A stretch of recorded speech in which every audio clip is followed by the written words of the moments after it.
wholeness, a couple wisdom nuggets, unrelated really, on productivity and precognition.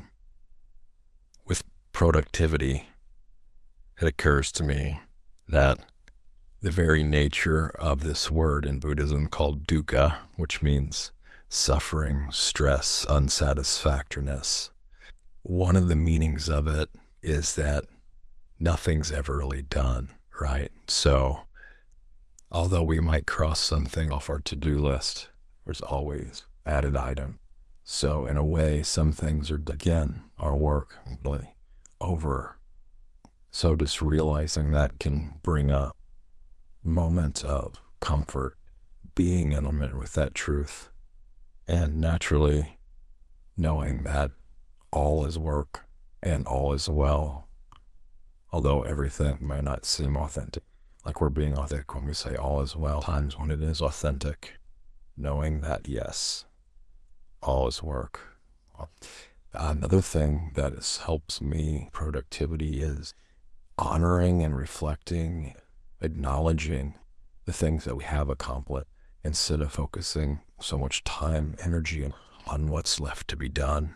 Okay, so on to precognition. This is kind of maybe off the beaten path for many, but this is the notion that you have this feeling that something's going to happen and you don't know what to do about it. This is in negative situations, and you just keep thinking, oh, if I keep thinking about this, I'm going to give it energy and it's going to happen, which is kind of superstitious, probably superstitious. However, if that realization doesn't dawn, and for me, I know still steeped in superstition sometimes until I get there, one of the things that helps me with that is instead of focusing on how do I stop it, I don't want that to happen, please don't let that happen. We should be focusing on what we want to happen instead of what we don't want to happen. What are we for? What are we against? So instead, the technique I use is just, especially if it's true and honest, is to say, oh, that's already happened before. That's not what the message I'm getting now. That's not the precognition I'm getting now because that's already happened before. The mind is just recalling a previous time. So I'll give you an example here. Just stirring a jar of butter from Aldi's, organic butter, right? So many times before I've stirred it too fast and the oil that is on top will spill out the sides, right?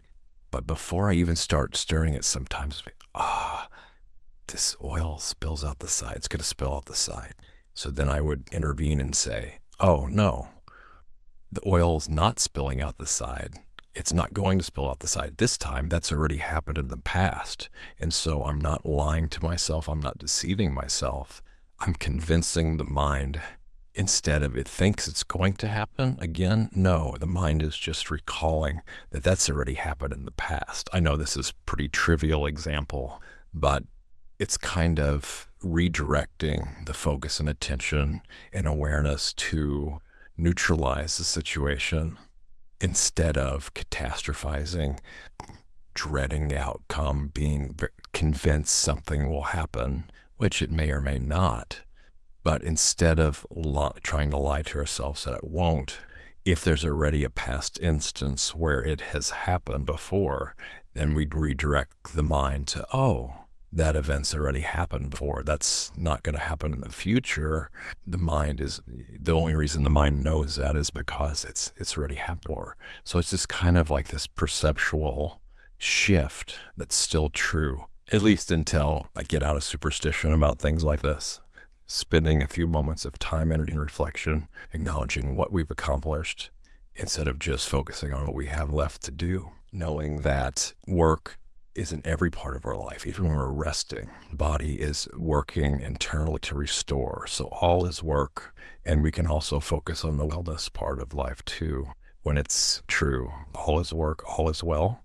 And then the precog tip is, if it's true in that instance, to focus on, instead of what might happen, if it's already happened before, redirect the mind. Reassure it that, oh, that's an event in the past that's already happened because that's the reference point you have. It's not necessarily going to happen again until we can allay superstition.